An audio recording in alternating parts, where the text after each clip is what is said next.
Bem, vamos lá, vou tentar explicar isso de uma maneira mais simples possível, tá? Lembrando sempre que esse assunto ele é hiper complicado, né? Ele precisaria de uma aula inteira para poder ser explicado, mas eu vou tentar aqui ser sucinto, né? E tentar resumir aí os tais transcendentais citados pela pergunta do nosso colega aí no Instagram do Bacon Podcast, tá? A primeira coisa que a gente tem que entender é o seguinte, para a filosofia tradicional, a realidade ela é constituída de vários entes, né? Então os entes existem, tá? Eu sou um ente, você é um ente, né? A árvore é um ente, o cachorro é um ente. Então os entes eles constituem aquilo que a gente chama de realidade, né?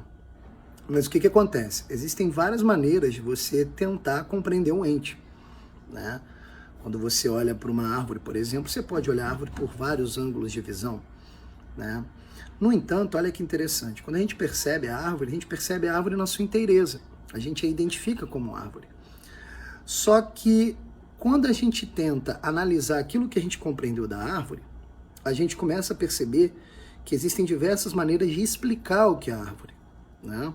Por exemplo, na metafísica, né, a gente pode explicar o ente através da matéria e da forma, a gente pode explicar o ente através do movimento, da potência ao ato, né? A gente pode explicar o ente como uma substância em contraposição aos seus acidentes, né?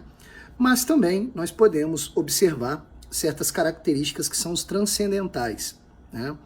O que são os transcendentais? Vou tentar aqui explicar de uma forma muito simples, tá? Os transcendentais são rastros que Deus deixa nos entes, né? Porque se Deus criou todas as coisas, né?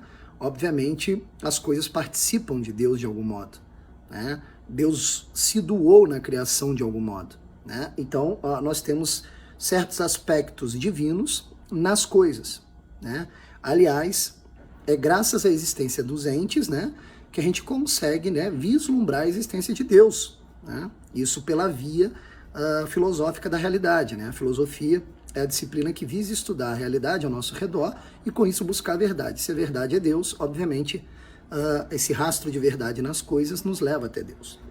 Então os transcendentais são esse rastro de Deus nas coisas, certo? Então, se você observar cada ente como uma criação divina, como uma criatura, você vai perceber, né, todos esses transcendentais nas criaturas. Por quê? Porque esses transcendentais, de fato, aliás, são chamados assim, eles transcendem o ente. De alguma forma, eles são características do próprio Deus, certo? E a gente poderia fazer qualquer recorte aqui dos transcendentais. Vamos fazer aqui um recorte como você supôs, né? Através de 5 transcendentais. Mas poderiam ser 6, poderiam ser 4, poderiam ser 3 e etc, né?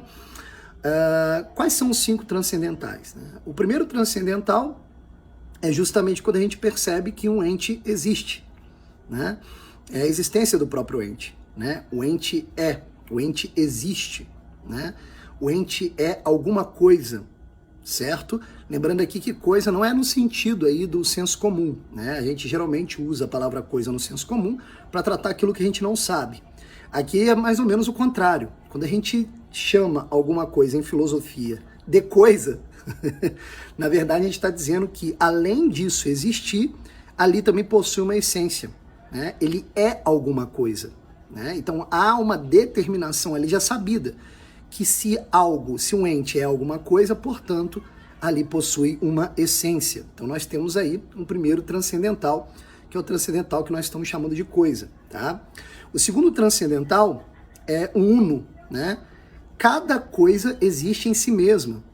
Cada coisa é a união de suas partes, né? A gente não olha, sei lá, para um leão e enxerga a sua pata. A gente enxerga o leão por inteiro, né? O leão, ele constitui todas as coisas. Ele não é um mero aglomerado de partes, percebe? Ele é uma inteireza. Ele integra todas as partes naquilo que faz dele um leão, né? Então, o leão, de certa forma, é uno também. É uno, né? E os outros 3 transcendentais, eles estão relacionados à percepção que o homem tem das coisas. Não que o homem coloque essas características da sua imaginação nas coisas, muito pelo contrário. Quando o homem adequa a sua percepção às coisas, ele observa certos transcendentais que são os outros 3, que nós chamamos de beleza, verdade e bem, né? O que é o bem? O bem é aquele transcendental percebido pela vontade humana, né? O homem observa um ente e observa que há um bem ali. O ente é bom, ele visa cumprir um bem. A nossa vontade percebe isso, né? Então, quando um ente se relaciona com a nossa vontade, o transcendental bem fica muito claro para nós, né? Ele salta por detrás do ente, como algo que transcende o próprio ente. Percebe? Olha que interessante. O segundo desses três transcendentais que se relacionam, né, com a percepção humana, né, nós temos a verdade, né? A verdade. Então, quando o ente se relaciona com o intelecto do homem, nós percebemos a verdade do ente, esse outro transcendental, né? O Santo Tomás de Aquino, inclusive, ele define a verdade de um modo sublime. Ele diz que a verdade é a adequação do intelecto à coisa, a adequação do intelecto ao ente.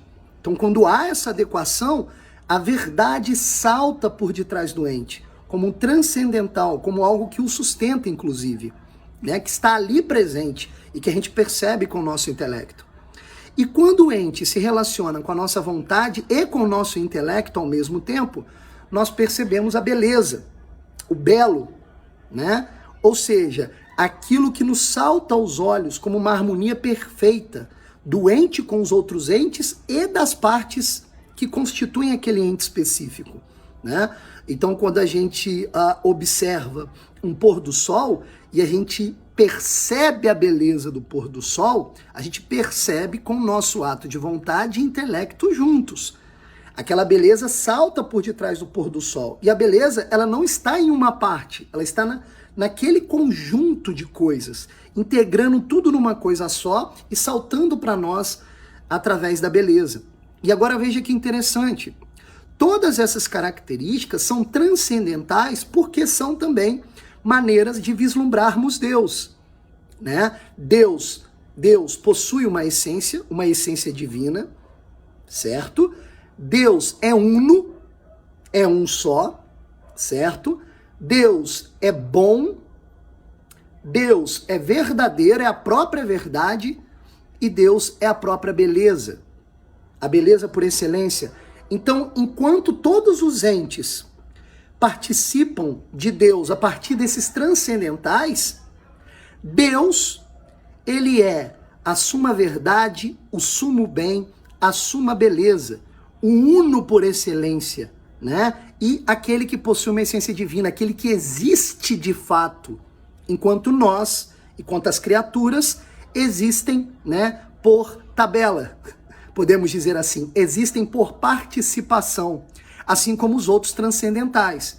Eles existem dentro dos entes, mas como participação daquele Deus, ou seja, do próprio Deus, que é a excelência de todos os transcendentais juntos.